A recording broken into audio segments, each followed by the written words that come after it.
त्यामुळे निवडणुकीमध्ये पक्षांची संख्या जास्त झाली, गोंधळ जास्त झाला, अभूतपूर्व अशा गोंधळाची ही निवडणूक होणार आहे।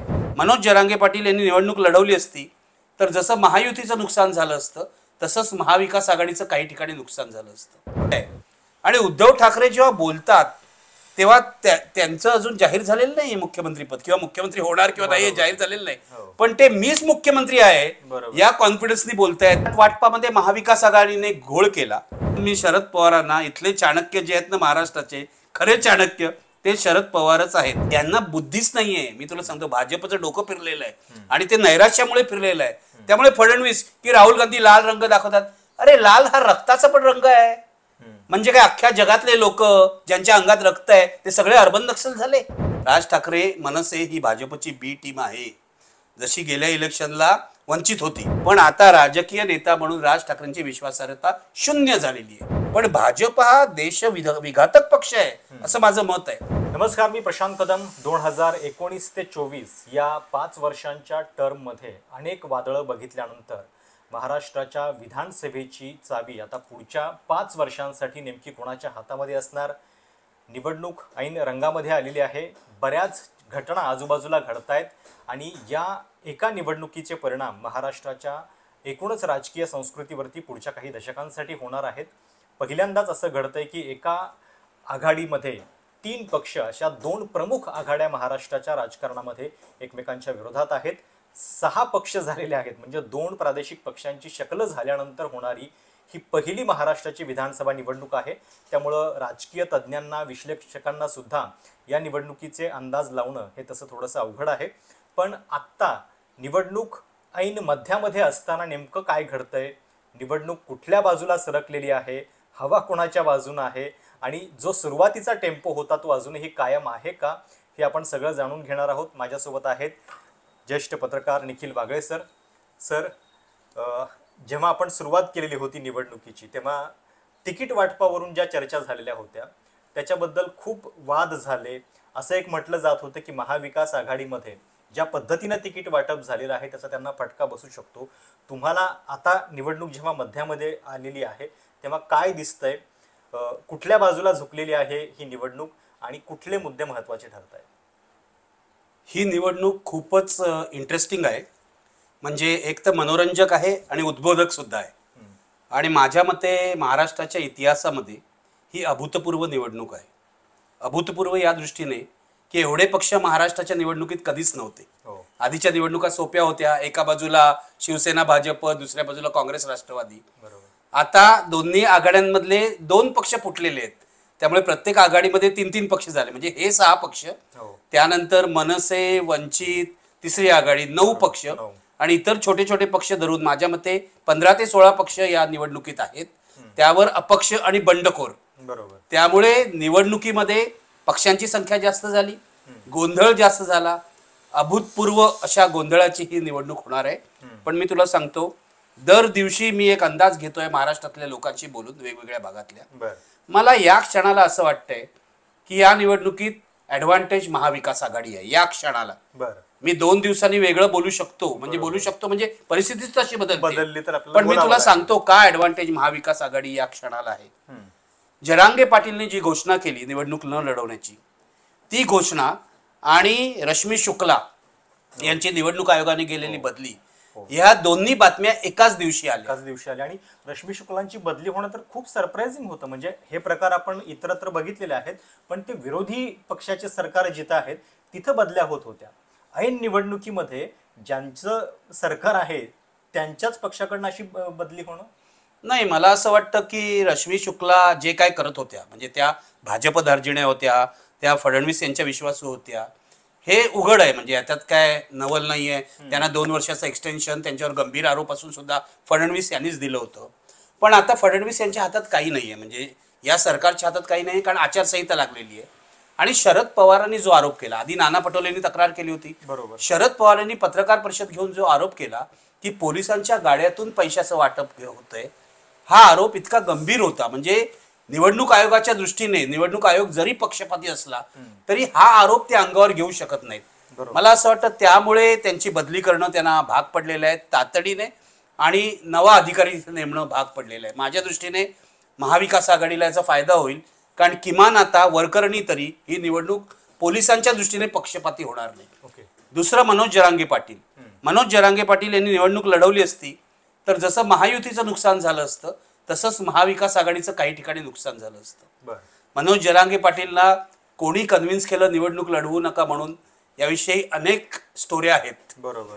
काही अफवा आहेत, काही महाराष्ट्राला अजून कळलेलं हा, नाही. ते उत्तर आपल्याला मनोज जरांगे पाटील यांच्या पाठीशी कोण आहे हे कळत नाहीये. मला असं वाटतं मनोज जरांगे पाटील हे मुक्त आहेत, मुक्त पुढारी आहेत. त्यांना कोणी कंट्रोल करू शकत नाही. त्यांना कधी शिंदे कंट्रोल करतात, काही लोक म्हणतात त्यांना शरद पवार कंट्रोल करतायत. मला खरोखरच माहित नाही त्यांना कोण कंट्रोल करताय. माझ्या मते ते मुक्त आहेत आणि ते स्वतःच्या मनाला येईल ते करतायत. पण लक्षात घ्या, या सगळ्या त्यांच्या तुम्ही काय म्हणतात ते मॅडनेसमध्ये, वेडेपणा हा मराठीत नाही पण मॅडनेसमध्ये एक सिस्टीम आहे, हे लक्षात घ्या, विचार आहे. बरोबर. त्यांनी उमेदवाऱ्या मागे घेऊन किंवा न लढण्याचा निर्णय घेऊन खूप शहाणपणा केलेला आहे. बरं. या निवडणुकीत ते लढले असते आणि त्यांचा पराभव झाला असता तर सगळ्या मराठा आरक्षण आंदोलनालाच धोका निर्माण झाला असता, तशी विश्वासार्हता संपली असती. बरोबर. हे जाणलं मनोज जरांगे पाटीलनी, त्यांची मॅच्युरिटी आहे लक्षात घ्या, आणि मागे घेतलं. याचा संपूर्ण फायदा महाविकास आघाडीला होणार आहे. या दोन मुद्द्यांमुळे महाविकास आघाडी 2 पावलं पुढे गेली. दुसरी गोष्ट, गेले 2 दिवस मी उद्धव ठाकरेंच्या सभांचं निरीक्षण करतोय. प्रचंड सभा होत्या विदर्भामध्ये. कालच्या पण सभा खूपच मोठ्या होत्या आणि एवढी गर्दी आजपर्यंत महाराष्ट्रामध्ये विधानसभेचा प्रचार सुरू झाल्यानंतर कोणत्याही नेत्यासाठी झाली नव्हती. त्या सभेमधलं जे वातावरण आहे ते अत्यंत उत्स्फूर्त आहे, इलेक्ट्रिक आहे. आणि उद्धव ठाकरे जेव्हा बोलतात तेव्हा त्यांचं अजून जाहीर झालेलं नाही मुख्यमंत्रीपद, किंवा मुख्यमंत्री होणार किंवा नाही हे जाहीर झालेलं नाही, पण ते मीच मुख्यमंत्री आहे या कॉन्फिडन्सनी बोलतायत. मी हे करीन, मी ते करीन. लोकसभेच्या वेळी पण आपण बघितलेलं होतं की ठाकरे हे प्रचाराच्या केंद्रस्थानी होते, पण प्रत्यक्षात इलेक्टोरली जो फायदा मिळायला पाहिजे होता तो त्यांना मिळाला नाही. त्याच्याऐवजी तो काँग्रेसला झाला. यावेळी म्हणजे एकूण ज्या पद्धतीने तिकीट वाटप झालेलं आहे, तुम्हाला असं वाटतं की ते मॅनेज करू शकतील? तिकीट वाटपामध्ये महाविकास आघाडीने घोळ केला आणि उद्या जर निवडणुकीच्या निकालात काही घोळ झाला तर मी पहिलं जबाबदार नाना पटोले आणि संजय राऊत यांना धरीन. त्यांची जी बडबड होती त्याची काहीच गरज नव्हती. पण महाविकास आघाडीचं नशीब हे की तेवढाच घोळ महायुतीमध्ये झाला. दोन्ही ठिकाणी घोळ झाले. फरक इतकाच की तिथे अमित शहा बसलेले दंडुका घेऊन महायुतीमध्ये, त्यामुळे ह्यांची कोणाची हिंमत नाही तक्रार करायची, बोलायची. शिंदेच्या जागा कापल्या, अजित पवारांच्या जागा कापल्या, त्यांना कमी जागा दिल्या, तरी एक शब्द काढू शकत नाहीत ते. कारण अमित शहानी सांगितलंय तुम्ही गडबड कराल तर आमच्याकडे ईडी आहे, सीबीआय असं न बोलता सांगितलेलं असावं. त्यामुळे महायुतीतली भांडणं तेवढी बाहेर नाही आली. आणि माझ्या मते आपल्याकडचा जो गोदी मीडिया आहे ना तो पूर्णपणे बायस आहे आणि तो महायुतीच्या बाजूने पक्षपाती आहे असं माझं निरीक्षण आहे. हे मी दाखवू शकतो बातम्या ज्या येतात, बातम्यांचं जे प्रमाण आहे, बातम्यांना जे स्पेस दिली जाते त्यावरून. पण ते महायुतीतल्या भांडणामुळे महाविकासची भांडणं जी आहेत ती बॅलन्स झाली. आणि महाविकासचं नशीब हे की त्यांची भांडणं शेवटपर्यंत चालली, अगदी 4 तारखेपर्यंत विड्रॉल. तसंच महायुतीमध्ये झालं. आज कोणाचे बंडखोर जास्ती आहेत तर महायुतीचे बंडखोर जास्ती आहे. तुम्ही जर आकडा बघितला तर महायुतीचे बंडखोर जास्ती आहे. त्यानंतर बघा, आपण अमित शहाना चाणक्य वगैरे म्हणतो, पण महाराष्ट्राचे खरे चाणक्य शरद पवारच आहेत असं मला वाटतं. याचं कारण आपण काय म्हणत होतो, महायुती बंडखोर उभे करणार, महाविकासच्या उमेदवारांना पाडायला अपक्ष उमेदवार उभे करणार. अरे पण महायुतीच्या उमेदवारांना पाडायला या बाजूनी सुद्धा अपक्ष उमेदवार दिलेत ना बऱ्याच ठिकाणी. म्हणून मी शरद पवारांना चाणक्य म्हणतो. शरद पवार आधीपासून काय म्हणत होते, आम्हाला किती जागा द्या, आम्हाला 75 द्या, आम्हाला 70 द्या, काही फरक पडत नाही. जागा किती मिळाल्या त्यांना? 86 जागा मिळाल्या. 86. याचा अर्थ भांडण न करता काँग्रेस किंवा राष्ट्रवादी यांना जी अपेक्षा होती ती पूर्ण झाली नाही. काँग्रेसला 120 जागा पाहिजे होत्या, काँग्रेस किंवा शिवसेनेला 100च्या वर जागा पाहिजे होत्या, त्या मिळाल्या नाहीत. शरद पवारांना मात्र जी 75ची अपेक्षा होती त्यापेक्षा 11 जागा जास्त मिळाल्या. म्हणून मी शरद पवारांना, इथले चाणक्य जे आहेत ना महाराष्ट्राचे खरे चाणक्य ते शरद पवारच आहेत. आणि हे आमचे चाणक्य भाजपच्या चाणक्यावर मात करतात की नाही यावर या निवडणुकीचा निकाल ठरणार आहे, हे लक्षात घ्या. पण ही निवडणूक जेव्हा आपण बघतोय तेव्हा तुम्हाला काय चित्र दिसते, म्हणजे कोणाविरुद्ध कोण आहे नेमकं? ठाकरे विरुद्ध एकनाथ शिंदे या लढाईचा फैसला होणार आहे, शरद पवार विरुद्ध अजित पवार, की भाजप म्हणजे देवेंद्र फडणवीस विरुद्ध ठाकरे? नेमकं काय दिसते आणि कोणाचा म्हणजे ऍक्च्युअली आपण जे म्हणतो ना की राजकीय करिअर पणाला लागलेलं आहे असं तुम्हाला या निवडणुकीमध्ये दिसतंय? नाही, राजकीय करिअर कुणाचं पणाला लागलंय तर मला असं वाटतं की सर्वांचंच लागलेलं आहे. पक्षांचं भवितव्य सुद्धा पणाला लागलंय सर्वांचंच. याचं कारण शिंदेचं भवितव्य पणाला लागलेलं आहे. शिंदे जर या निवडणुकीत हरले किंवा कमी जागा मिळाल्या तर त्यांच्यातला जोर निघून जाणार आहे. ते सत्तेत आले नाहीत तर त्यांच्या बरोबरचे लोक सुद्धा त्यांच्याकडे राहणार नाहीत. उद्धव ठाकरेंचं करिअर पणाला लागलेलं आहे. याचं कारण लोकसभेत त्यांनी सिद्ध केलं, पण थोडंसं सिद्ध केलं. त्यांना 9 जागा मिळाल्या, शिंदेना 7 जागा मिळाल्या. यावेळेला त्यांना शिंदेना हॉलो बीट करावं लागेल आणि आपली शिवसेना खरी आहे हे निवडणुकीच्या हिशोबामध्ये सिद्ध करावं लागेल. त्यांची शिवसेना खरी आहे महाराष्ट्र मानतोय असं मला वाटतं. महाराष्ट्रातील लोकांना ते पटलंय म्हणून त्यांच्या सभांना गर्दी होते, पण त्यांना ते निवडणुकीच्या गणितामध्ये सिद्ध करावं लागेल. शरद पवारांना अजित पवारांना हरवायचंय, कोणत्याही परिस्थितीत हरवायचं आहे. म्हणजे शरद पवार बारामतीच्या विधानसभा निवडणुकीत युगेंद्र पवारसाठी एवढा रस घेत आहेत की ते स्वतःच उभे आहेत असं मला कधी कधी वाटतं. ज्या पद्धतीने म्हणजे दिवसाला 4-4 सभा ते करतायत 84व्या वर्षी. मला असं वाटतं अजित पवारांचं भवितव्य तर संपलेलंच आहे या आत्ताच्या काय म्हणतात ते परिस्थितीमध्ये. याचं कारण अजित पवारांना 15 ते 20च्या वर जागा मिळतील असं मला स्वतःला वाटत नाही. काही लोक म्हणतात त्यांना 10 जागा मिळतील. इतकं खाली जातील की नाही माहित नाही, पण याची जाणीव अजित पवारांना पण झालेली आहे. आणि माझा असा अंदाज आहे, पत्रकारांचे अंदाज नेहमीच खरे येतातच नाही, पण आत्ताच्या परिस्थितीने वाटते गेल्या 2 दिवसात अजित पवार नवाब मलिकच्या प्रचाराला गेले. म्हणजे त्यांनी भाजपला आव्हान दिलं. भाजपने सांगितलं आम्ही याचा प्रचार करणार नाही. तिथे शिंदेनी उमेदवार दिलेला आहे तरी अजित पवार गेले. त्यांनी भाजपला आव्हान दिलं. भुजबळ म्हणतायत की आम्ही ईडीच्या भीतीमुळे गेलो भाजपकडे. म्हणजे भुजबळ पण भाजपला चिमटे काढायचा प्रयत्न करतायत, विलन बनवतायत. त्यानंतर दिलीप वळसे पाटील काय म्हणाले, निकालानंतर काही समीकरणं जी होतील त्यामध्ये आम्ही विचार करू. म्हणजे निकालानंतर आम्ही महायुतीमध्ये राहणार नाही असंच ते जणू बोलतायत. याचा अर्थ असा आहे की अजित पवारांना आपल्या पराभवाची कल्पना आलेली आहे. आणि निवडणुकीनंतर अगदी त्यांच्या 15-20 जागा आल्या तरी कुठे जायचं याचा ते निश्चितपणे विचार करतील, पण महायुतीमध्ये राहणार नाहीत. एवढा अपमान झाल्यावर मला असं वाटतं आता फक्त ते वेळ काढतायत. त्यांना कळलंय की काकांनी आपल्याला हरवलेलं आहे. 15 ते 20 जागा कदाचित ते किंग मेकर पण ठरू शकतील. दोन्ही आघाड्यांना जर तेवढ्याच जागांची गरज असेल तर म्हणजे ते किंग मेकर ठरू शकतात. हे बघा, आज मी सांगणार नाही की निवडणुकीच्या निकालानंतर काय होईल, काहीही होऊ शकतं. फक्त एक दिसतंय की म्हणजे कदाचित म्हणजे खरी निवडणूक जी आहे ती 23 नोव्हेंबर नंतर सुरू होऊ शकते. या पद्धतीच्या अरेंजमेंट्स कुठे कोण जातंय, कारण कौल कसा येतो त्याच्यावरती बरंच काही ठरेल. म्हणजे मागच्या वेळी सुद्धा 2019ला जेव्हा निकाल येत होता आपल्याला असं वाटलं की सरकार बनेल म्हणून शिवसेना भाजप, पण ते तसं झालं नाही. आणि एक दिसलं की त्याच्याबद्दलच्या सगळ्या घडामोडी या आधीच झालेल्या होत्या. म्हणजे बऱ्यापैकी चर्चा शक्यता याची पडताळणी झालेली होती. आता सुद्धा तुम्हाला हेच दिसतंय. म्हणजे जी 3 उदाहरणं तुम्ही सांगितली त्याच्यानंतर कदाचित 23 नोव्हेंबर नंतर एका वेगळ्या समीकरणाची नांदीच आता घडते.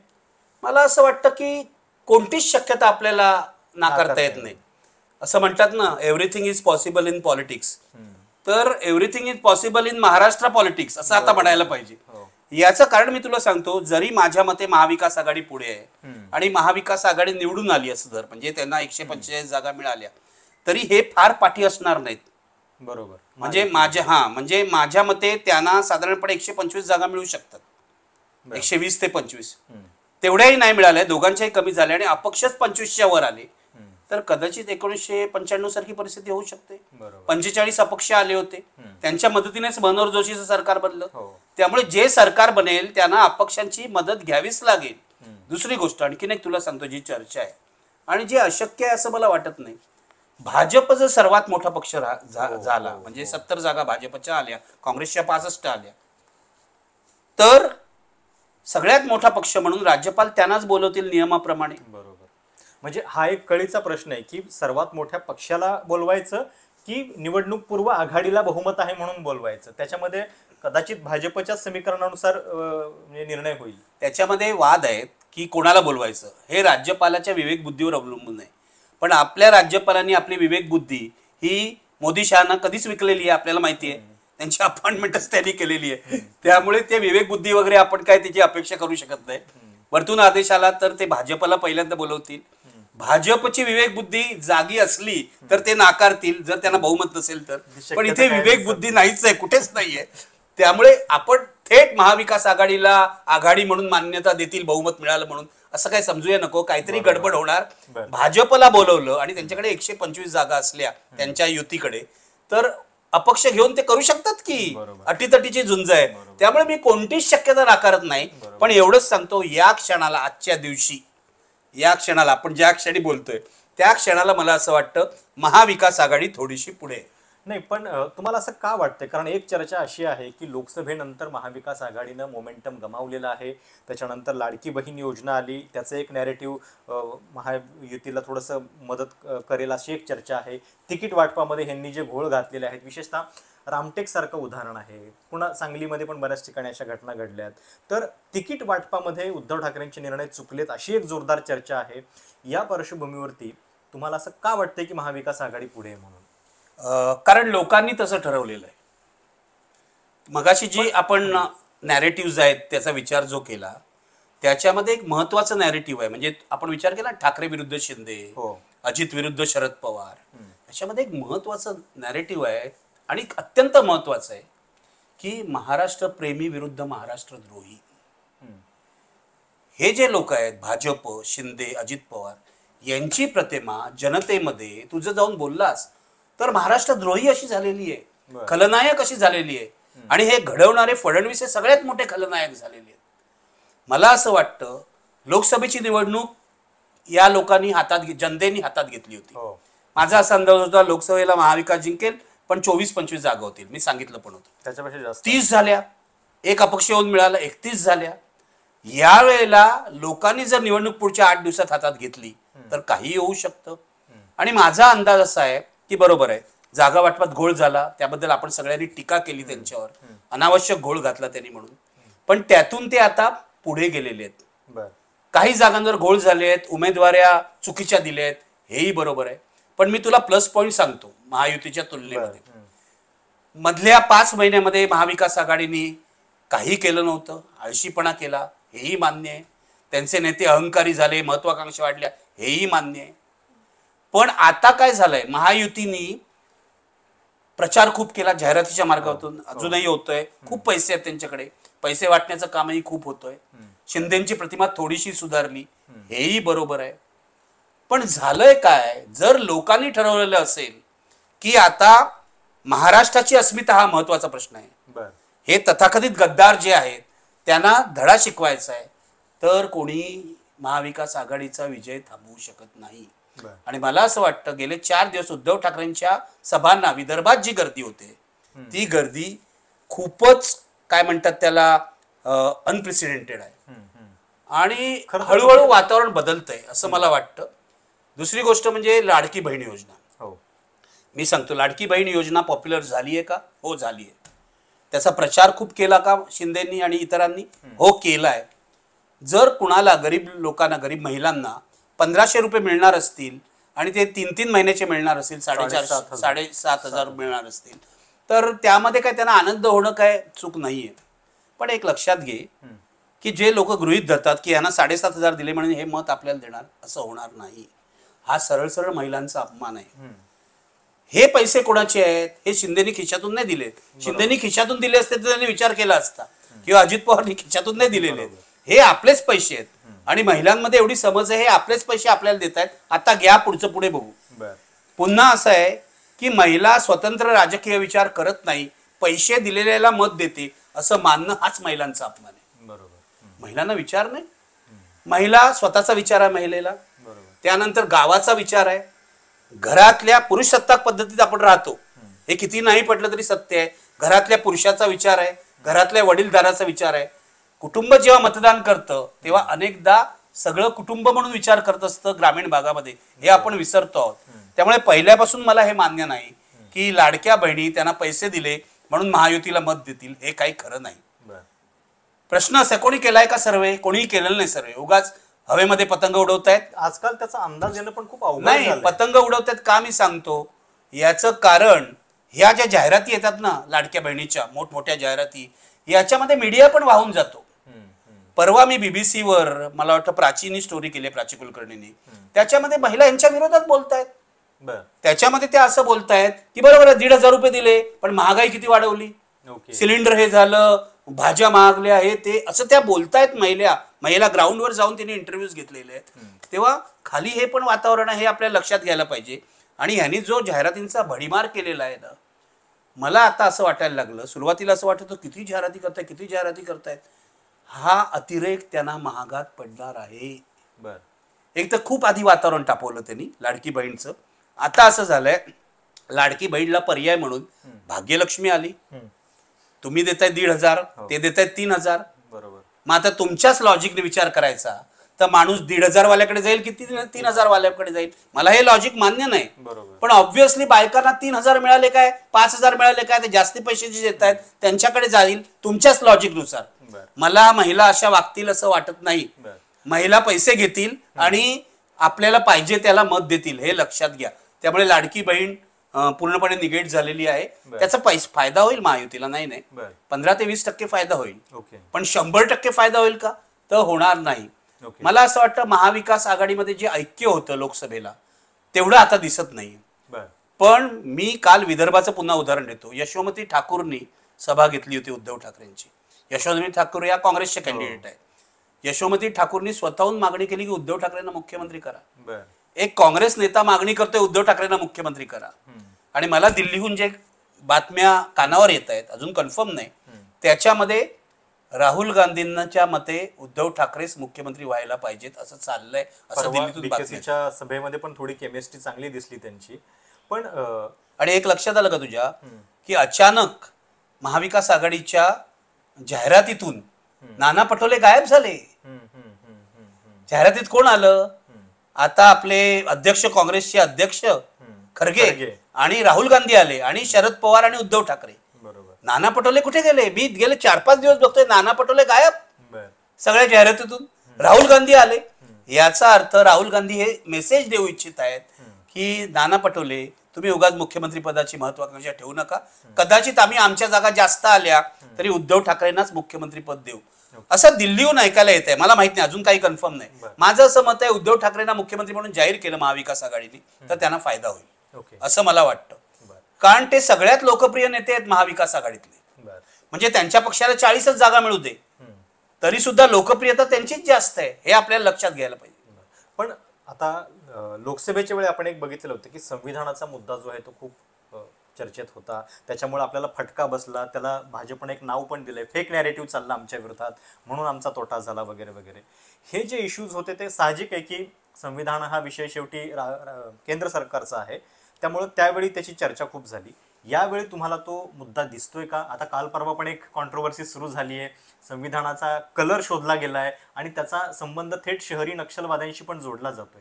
तुम्हाला असं वाटतं की याही निवडणुकीमध्ये संविधान हा मुद्दा चर्चेत असेल? संविधान हा मुद्दा लोकसभेला कोणी जिवंत केला? आता हे रडतायत हरल्यावर सगळे मोदीपासून फडणवीस पर्यंत हे फेक नॅरेटिव्ह आहे. हे फेक नॅरेटिव्ह जर असेल तर तुम्हीच निर्माण केलं ना. अनंत हेगडे पहिल्यांदा बोलले 400 पार करा आम्हाला म्हणजे आम्ही घटना बदलू शकू. आणखीन कोणतरी तिकडे उत्तर प्रदेशातला राजकारणी बोलला. ह्यानीच ते जन्माला घातलं. यावेळेला संविधान मुद्दा मागे पडला होता, फक्त राहुल गांधी बोलत होते. बरोबर. आता तो मुद्दा पुन्हा जिवंत करण्याचं पूर्ण श्रेय देवेंद्र फडणवीस या महान पुढाऱ्याला आहे. ते लाल रंग वगैरे काढायचं काय कारण होतं? संविधानाच्या कव्हरचा रंग, माझ्याकडे संविधान आहे सरकारने छापलेलं, त्याच्या कव्हरवर सुद्धा पिवळा आणि लाल रंग आहे.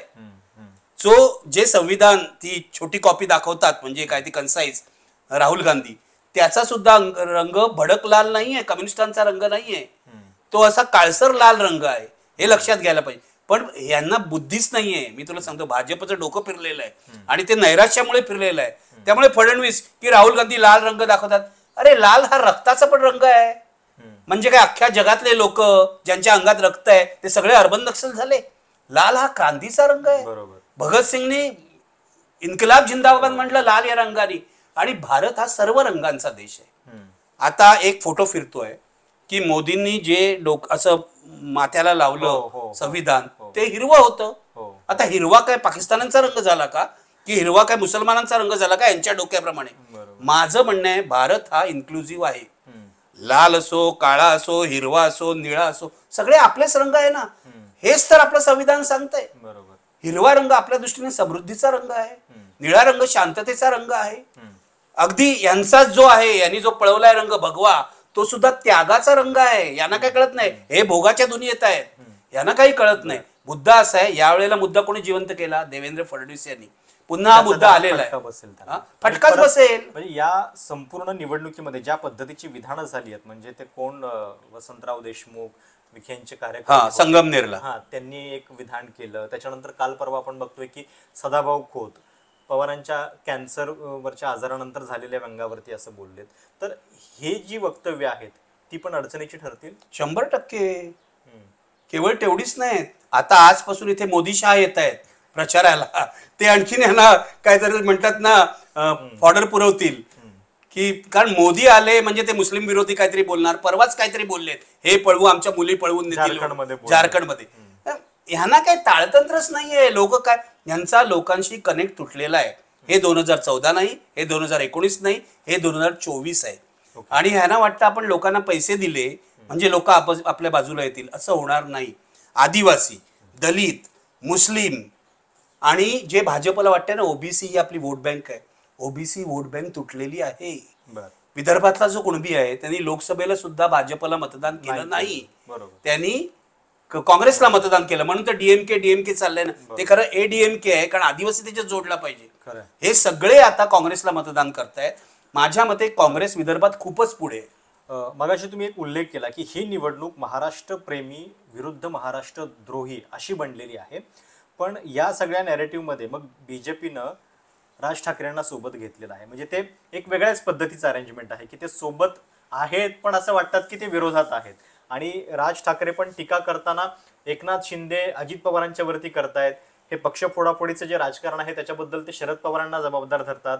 ते आत्ताच्या महाशक्तीच्या विरोधात काही बोलत नाहीयेत. तर ही जी राज ठाकरेंची एक ताकद आहे ती काही कामाला येईल हे नॅरेटिव्ह पुसण्यामध्ये की आम्ही महाराष्ट्रद्रोही वगैरे आहोत? थोडी थोडी मतं फुडायला कामाला येईल, पण बाकी काही कामाला येणार नाही. त्यांनी कितीतरी 137 का किती उमेदवार उभे केलेले आहेत राज ठाकरे, उमेदवार केले. म्हणजे याच्यातले भाजपच्या मदतीने, भाजप त्यांची युतीच आहे, माझं असं म्हणणं चुपी युती आहे. राज ठाकरे मनसे ही भाजपची बी टीम आहे. जशी गेल्या इलेक्शनला वंचित होती, याचं कारण असं आहे त्यांनी का युती केली नाही, ते महायुतीत का गेले नाहीत. ते अमित शहाला जाऊन भेटले, मुलाला घेऊन अमित शहाला जाऊन भेटले. बरोबर. त्यांचा प्रॉब्लेम हा आहे की त्यांना किती जागा मिळणार होत्या महायुतीमध्ये, शिंदे असताना, अजित पवार असताना 25 पेक्षा जास्त मिळाल्या नसत्या. ते राज ठाकरेंना अपमानास्पद वाटत होतं, म्हणून त्यांनी युती केली नाही. आणि ते भाजपच्या सोबतच आहेत, पण ते असं दाखवतात आम्ही 137 जागा लढतोय. अरे 10 जागा सुद्धा तुमच्या निवडून येणार नाहीत, बाकी सगळ्यांची डिपॉझिट जप्त होतील. मुद्दा असा आहे की ह्या ज्या जागांचे ऍडजस्टमेंट आहेत त्याप्रमाणे त्यांनी हे डील केलेलं आहे भाजपशी.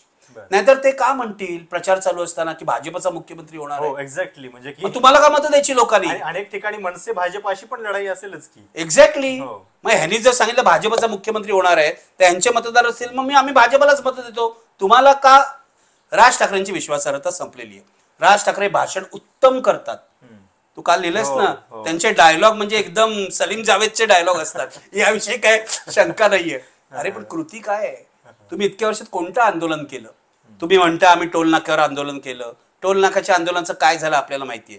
तिकडे आपली मर्सिडीज गाडी घेऊन गेले होते टोल नाक्यावर आंदोलन.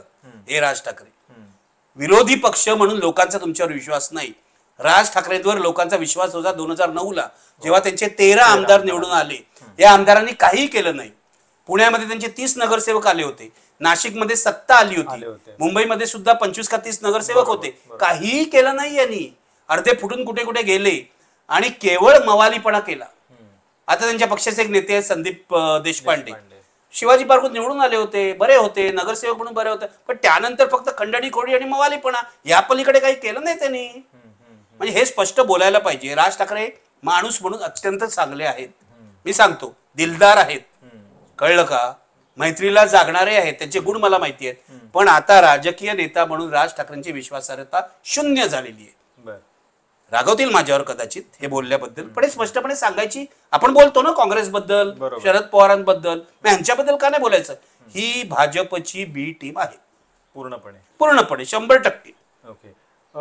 दुसरं एक असं दिसतंय की या निवडणुकीमध्ये भाजपनं बऱ्याच ठिकाणी, म्हणजे जे आपण हरियाणामध्ये चर्चा केली होती की हरियाणामध्ये असं वाटत होतं की काँग्रेस जिंकेल, पण भाजपनं इलेक्ट्रोल मॅनेजमेंटमध्ये म्हणजे एकेका मतदारसंघामध्ये जवळपास 10 जाट उमेदवार त्यांनी उभे केले होते आणि मतांची विभागणी कशी अधिक होईल याच्यावरती भर दिला. आता जर आपण बघितलं तर महायुती आहे, वंचित आहे, राज ठाकरे आहेत, परत ते महापरिवर्तन एक शक्ती म्हणून बच्चू कडू, संभाजीराजे सगळे आहेत, तिसरी आघाडी. तर ही मतांची विभागणी भाजपला फायदा करून देईल?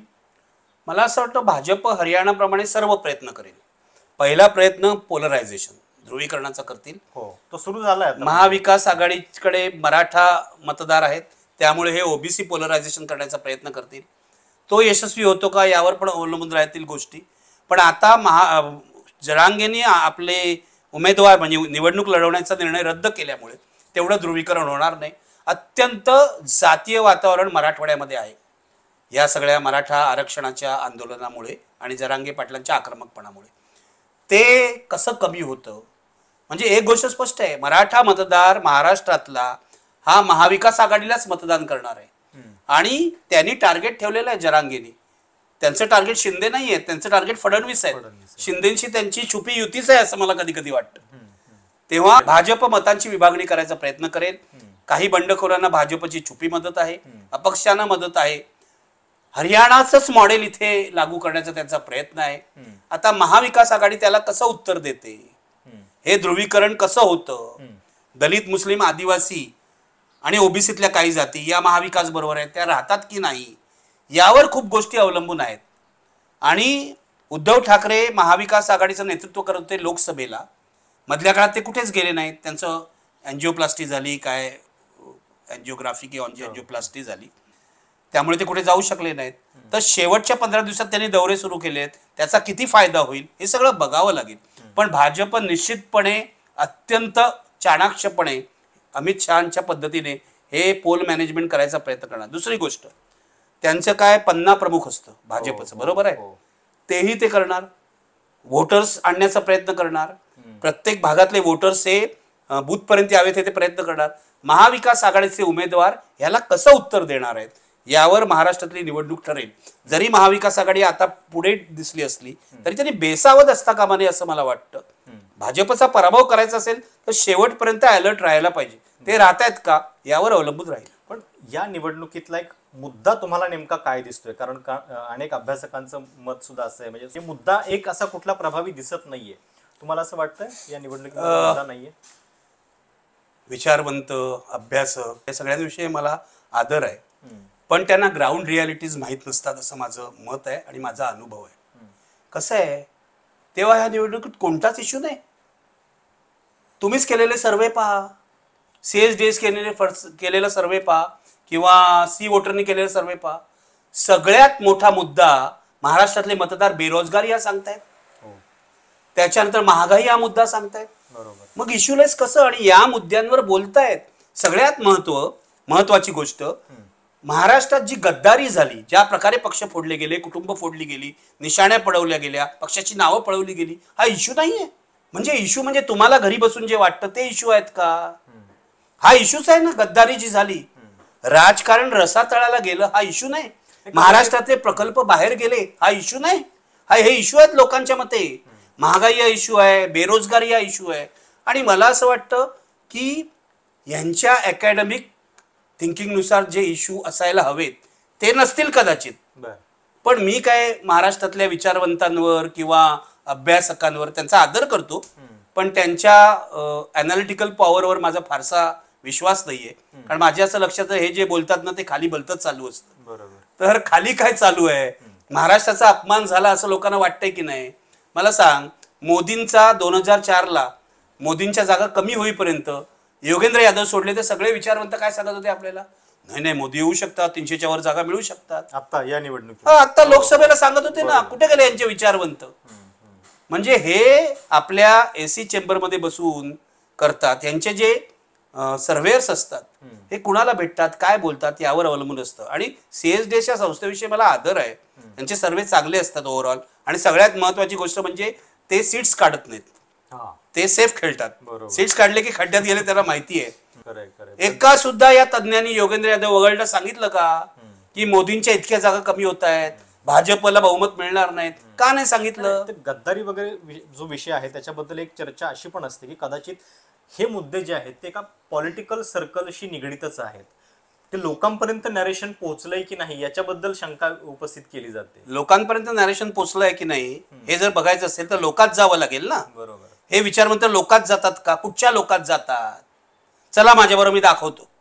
आत्ता या माहीमच्या रस्त्यावर गेलो तरी लोक सांगतील उद्धव ठाकरेंना सहानुभूती आहे दिसेल. ज्या पद्धतीने उद्धव ठाकरेंनी शरद पवारांचे पक्ष फोडले, घरं फोडली, हे लोकांना मान्य नाहीये. सर्वसामान्य माणसाला, अरे तुम्हाला एवढं कळत नाही त्या बारामतीमध्ये सुप्रिया सुळे का निवडून आल्या अजित पवारांच्या बायकोच्या विरोधात? आजही बारामतीत जे वातावरण आहे जाऊन बघा. मला तर एक ना बस घेऊन या विचारवंतांना भरावं आणि घेऊन जावं असं वाटतं. कारण हे जे काही निष्कर्ष काढतात ना ते इतके निगेटिव्ह असतात की अनेक मतदारांना ते नोटाकडे वळवतील. नाही, वाईट निवडणूक आहे मला माहिती आहे, पण वाईट अख्खी इलेक्ट्रॉनिक सिस्टीम झालेली आहे. बरोबर. सगळी इलेक्ट्रॉनिक सिस्टीम झालेली आहे. त्यातलं चांगलं काही पैशाचा प्रभाव आहे, नातेवाईक बाजी आहे, सगळं आहे. पण त्यातून सुद्धा तुम्हाला काहीतरी पॉझिटिव्ह काढता आलं. तुम्ही या लोकांना असं सांगणार का तुम्ही मतदान करू नका, नोटा दाबा? मी नाही असं सांगत. बरोबर. म्हणजे लोकशाहीचा उपयोग नाही असं म्हणणारी सर्व माणसं ही हुकुमशाहीला प्रोत्साहन देत असतात असं माझं मत आहे. मध्यंतरी मी एका विचारवंतावर चिडलो. तो म्हणाला लोकशाही असं आहे तसं आहे. मी म्हटलं अरे लोकशाहीशिवाय काहीच नाही, लोकशाही आपला श्वास आहे. असं कसं तुम्ही बोलतात? म्हणजे मला असं वाटतं की या विचारवंतांना आदर बिदर द्यावा, पण त्यांचे जे निष्कर्ष आहेत ते तपासून घ्यायला पाहिजेत असं माझं म्हणणं आहे. कारण ग्राउंडवर काय चाललंय त्यांना अनेकदा कळत नाही, अनेकदा पत्रकारांनाही कळत नाही. मी मान्य करतो पत्रकारांनाही कळत नाही, पण निदान विचारवंतापेक्षा पत्रकार, एक बुद्धिशाबूत असलेला पत्रकार लोकांच्या जवळ तरी असतो ना, लोकांशी बोल. मला इथे फोन येतात महाराष्ट्रातून, मिरजून फोन घेतो, काल यवतमाळून फोन आला होता. खाली वातावरण काय याचा अंदाज येतो. तुलाही येत असेल तू फिरताना. माझं इतकंच म्हणणं आहे की आपलं काय आहे, मी उघडपणे महाविकास आघाडीला समर्थन देण्याची भूमिका घेतलेली आहे, तुला माहितीये, लोकसभेपासून. मी त्याच्याबद्दल पण म्हणजे एक मिनिट, मी हा मुद्दा पूर्ण करतो, नंतर विचार. माझी भूमिका काय आहे? सगळे पक्ष वाईट आहेत, हो मला मान्य आहे, सगळे पक्ष वाईट आहेत. माझ्या कल्पनेतला पक्ष जर अस्तित्वात असता तर मी त्याच्यातच गेलो असतो ना. तो नाही म्हणून मी बाहेर आहे. बरोबर. अनेक पत्रकार राजकारणात गेलेले आहेत, अनेक वकील राजकारणात गेले, आणि राजकारणात जाणं चूक आहे असं मला वाटत नाही. राजकारणात जाऊन राजकारणात आपण स्वच्छ काम करायला पाहिजे असं माझं मत आहे. मुद्दा असा आहे की सर्व पक्ष वाईट आहेत म्हणून आपण घरात बसणार का? आपण वाईटातलं बरं निवडणार ना. अगदी खरं. म्हणजे चोर आणि दरोडेखोरामध्ये चोर निवडणार. महाराष्ट्रातलं महायुती सरकार हे दरोडेखोर आहे म्हणून आम्हाला महाविकास आघाडीचा चोर निवडायचा आहे असं म्हणा तुम्ही पाहिजे तर. नाही, तुमच्यातला हा जो बदल आहे म्हणजे या अर्थाने की तुम्ही आता उद्धव ठाकरेंचं मगाशी पण कौतुक केलं, तुम्ही सांगितलं की ते मुख्यमंत्री होऊ शकतात म्हणून वगैरे. अनेकांना हा प्रश्न आहे, त्याच्याबद्दलचं क्लॅरिफिकेशन या निमित्तानं आलं तर चांगलं होईल की तुम्ही शिवसेनेच्या विरोधात एकेकाळी खूप लढलेले आहात, शिवसैनिकांचे हल्ले तुम्ही अंगावरती झेललेले आहेत. आज निखिल वागळे इतक्या वर्षानंतर त्याच उद्धव ठाकरेंच्या बद्दल इतक्या प्रेमानं बोलतात. हे कशामुळे, त्याच्या पाठीमागचं लॉजिक काय आहे हे एकदा. लोक मला हा प्रश्न विचारतात, तुम्ही कोणाच्या बाजूचे आहात? लोकांचं काय असतं, लोकांना एक बाजू घेतली की एकच घ्यावी असं वाटतं. बरोबर. मी ना मुद्द्यांप्रमाणे बाजू घेतो. म्हणजे उद्या नरेंद्र मोदी जर काय बरं करतील बरोबर तर मी त्यांची बाजू घेईन. ते बरं करत नाहीत हा वेगळा मुद्दा. तुम्हाला संधी देणार नाहीत, ते मला संधी देणार नाहीत त्यांचं स्तुती करायची. पण प्रॉब्लेम असा आहे की हेच लोकांना कळत नाही. मी शरद पवारांची स्तुती करतो, मी शरद पवारांवर टीका केली आहे जेव्हा राजकारणाचं गुन्हेगारीकरण झालं 1985 साली, त्यांनी जेव्हा पप्पू कलानी आणि हितेंद्र ठाकूरला तिकीट दिली. मी राहुल गांधींवर खूप टीका केलेली आहे. भाजपचं माझ्या दृष्टीने देशद्रोही पक्ष आहे, त्याच्यावर मी काटच मारलेली आहे. भाजप देशाच्या संविधानाच्या चौकटीत काम करणार असेल तर माझी हरकत नाही. लोकशाहीमध्ये राईट विंगर्स असतात, लेफ्ट विंगर्स असतात. एखाद्या उजव्या विचारसरणीचा पक्ष जर असेल तर ठीक आहे ना, मला काही प्रॉब्लेम नाही त्यांच्या विचारसरणीचा, मी त्याच्याशी सहमत नाही. पण ते जर इथल्या मुसलमानांवर हल्ले करणार असतील, अल्पसंख्याकांवर, तर मला चालणार नाही. ते जर धर्मांधता पसरवणार असतील, तर जर ते समाजामध्ये विष कालवणार असतील, तर मला चालणार नाही. आता प्रश्न हा की तुम्ही शिवसेनेच्या बाजूचे आहात का? मी शिवसेनेच्या बाजूचा नाहीये, मी संविधानाच्या बाजूचा आहे. आता शिवसेना त्या बाजूला आली. आता माझं असं स्पष्ट मत आहे, ही बाळासाहेब ठाकरेंची शिवसेना नाही, ही उद्धव ठाकरेंची शिवसेना आहे. आणि पुढच्या काळात ही आदित्य ठाकरेंची शिवसेना होणार आहे. आणि जो आग्रह आम्ही पहिल्यापासून धरत होतो, म्हणजे मी अनेक लेख लिहिलेले आहेत. जेव्हा सुधाकरराव नाईक मला वाटतं 1992-93 साली म्हणाले की शिवसेना हा पक्ष संपून जायला पाहिजे किंवा काय शिवसेनेवर बंदी आणायला पाहिजे, तेव्हा मी विरोध करणारा लेख लिहिला होता की कोणत्याही पक्षावर अशाच प्रकारे बंदी आणता येत नाही आणि तो संपायला सुद्धा नको. शिवसेनेचं लोकशाहीकरण व्हायला पाहिजे असा माझा लेख होता. तेच होत आहे ना. बरोबर, जे अपेक्षित होतं. हा, उद्धव ठाकरेंच्या स्वभावानुसार आता शिवसेना आहे ती मवाळ झालेली आहे. त्यांच्या हिंदुत्वाच्या कल्पना बदललेल्या आहेत. या देशामध्ये बहुसंख्य हिंदू आहेत, हे तर आपल्याला मान्य करायला पाहिजे. बहुसंख्य लोक आस्तिक आहेत, मी नास्तिक असलो. त्यांचं हिंदुत्व बदललेलं आहे, ही लाईन भाजपवाल्यांना आवडेल तुमच्या विधानातली, कारण ते हे सांगतात की नाही नाही, भाजपवाले गाढव आहेत. कारण भाजपचं हिंदुत्व हे हिंस्त्र हिंदुत्व आहे. भाजपचं हिंस्त्र हिंदुत्व आहे, ते हिंदुत्वाला बदनाम करतायत. उद्धव ठाकरेंचं हिंदुत्व हे प्रबोधनकारांचं हिंदुत्व आहे. आमचं हिंदुत्व हे शेंडी जालव्याचं हिंदुत्व नाही, असं एकदा बाळासाहेब ठाकरे पण म्हणाले होते. आणि आता उद्धव ठाकरे जाहीरपणे सांगतायत. तेव्हा लाईन तिथपासून सुरू झालेली आहे, हे लक्षात घ्या. राजकीय तडजोडीसाठी बाळासाहेब ठाकरेंना शिवसेनेबरोबर जावं लागलं असेल, आपलं भाजप बरोबर जावं लागलं असेल, परंतु भाजपचं हिंदुत्व त्यांना वैचारिकदृष्ट्या मान्य होतं असं मला वाटत नाही. ते सुद्धा प्रबोधनकारांचे पुत्र होते. त्यामुळे प्रबोधनकार जे ब्राह्मणी प्रवृत्तींवर सातत्याने हल्ला करतात, त्या ब्राह्मणी प्रवृत्तींच्या विरोधात आहेत उद्धव ठाकरे सुद्धा. माझं काय त्यांना कायम पाठिंबा वगैरे नाहीये. उद्या ते चूक करतील तर त्यांच्या विरोधात बोलीन. महाविकास आघाडीचं सरकार आलं की माझा त्यांचा संबंध संपला. मी परमनंट विरोधी पक्ष आहे असं मी सांगतो. मी जनतेच्या बाजूचा आहे, त्यामुळे मी त्यांच्यावर टीका करणार, मी जशी यांच्यावर करतोय. पण भाजप हा देश विघातक पक्ष आहे असं माझं मत आहे. म्हणजे बाकी सगळे पक्ष चुका करतील, पण भाजप देशाच्या संविधानावर हल्ला करतोय. त्यांना इथे हिंदू पाकिस्तान बनवायचं आहे, म्हणून मी भाजपच्या विरोधात आहे. आणि ही माझी उघड भूमिका गेली अनेक वर्ष आहे. नाही तर मुंबईतल्या दंगलीला वगैरे आम्ही विरोध कशाला केला असता? राम मंदिरावरून जे देशभरात हिंसाचार माजवला अडवाणींनी भाजपनी, त्याच्यामुळे विरोध केलेला आहे. रामाला नाही विरोध, राम आपल्या संस्कृतीचा भाग आहे ना. असं काय करता तुम्ही?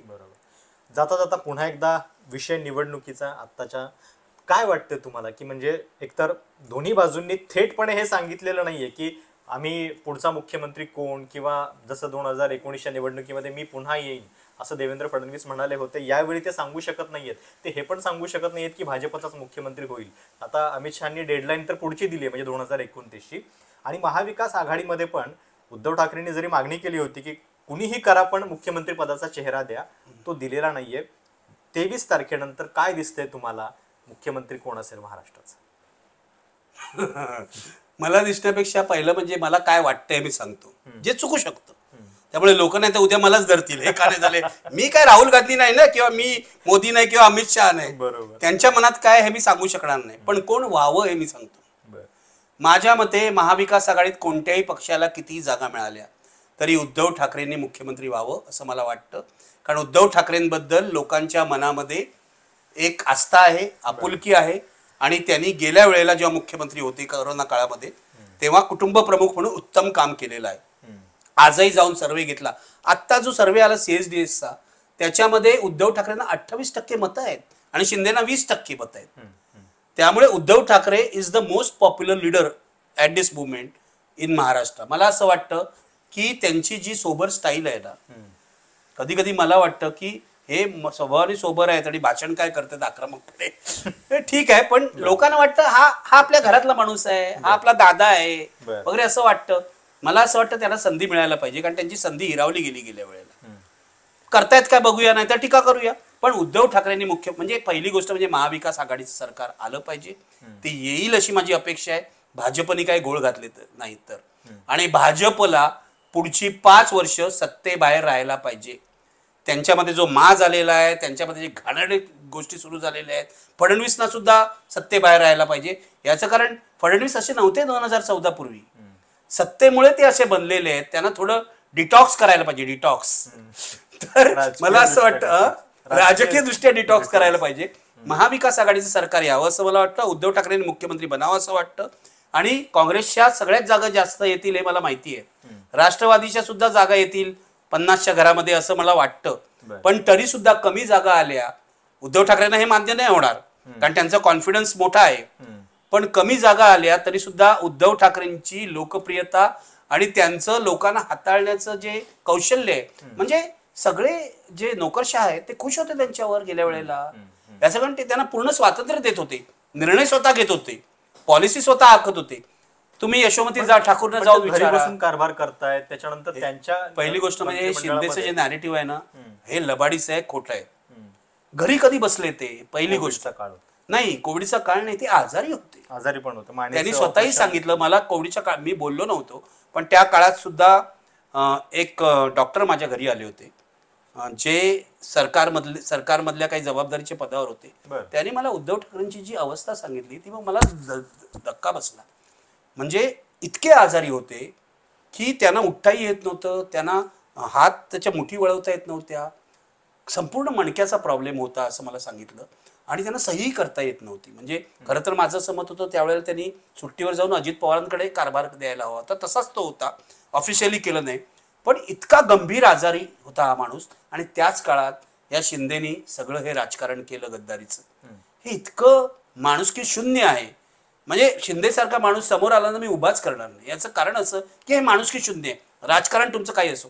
आणि शिंदेचा जो विकास झालेला आहे, प्रगती झाली आहे, ती उद्धव ठाकरेंमुळे झालेली आहे. बरोबर. वैचारिक मतभेद होऊ शकतात, पक्ष तुम्ही सोडू शकता, पण अशा प्रकारे सर्व पोलिसांच्या मदतीने, पैशाचा खेळ करून, भाजपच्या मदतीने तुम्ही निघून जाता, महाराष्ट्राचं नावही बदनाम करता, खोक्यांचा खेळ करता, हे काय आहे? मला असं वाटतं की उद्धव ठाकरेंना संधी मिळाली पाहिजे. आणखीन 5 वर्ष त्यांनी जर वाईट कारभार केला तर आपण त्याच्यावर टीका करू. याच नोटवरती आपण ही मुलाखत थांबवतोय. विधानसभेची निवडणूक मध्यावरती आहे, त्यानिमित्तानं आपण घेतलेला हा आढावा आहे. सध्या जे मुद्दे आहेत, कुठले प्रवाह नेमके निवडणुकीच्या या सगळ्या राजकीय पटलावरती दिसत आहेत, याचा आढावा आपण घेतलेला आहे. पुढच्या काही टप्प्यामध्ये परत आपण भेटू, परत चर्चा करू. पण ही मुलाखत आत्ता तुम्हाला कशी वाटली, तुमच्या काही प्रतिक्रिया असतील तर त्या कमेंट्समध्ये आवर्जून कळवा. चॅनल सबस्क्राईब करायला विसरू नका. धन्यवाद. एक शेवटचं तुझं अभिनंदन करायचं राहिलं माझ्याकडून. त्याचं कारण तुझं चॅनल खूप चांगलं चाललेलं आहे, त्याचे सबस्क्रायबर वाढतायत आणि तुझ्या मुलाखतीही चांगल्या होत आहेत. तेव्हा शेवट आपण यावर करूया. प्रशांत कदम यांचं आम्ही अभिनंदन करतो आहोत, कारण गोदी मीडियातून बाहेर येऊन स्वतंत्रपणे काही सुरू करणं हेच महत्वाचं आहे. Thank you sir. आणि आम्ही दोघंही युट्यूबवरती आहोत, त्यामुळे दोघांचंही चॅनल सबस्क्राईब करा. तुम्हाला ही निवडणूक अधिक चांगल्या पद्धतीनं आणि नेमक्या पद्धतीनं समजायला सुद्धा मदत होईल. धन्यवाद.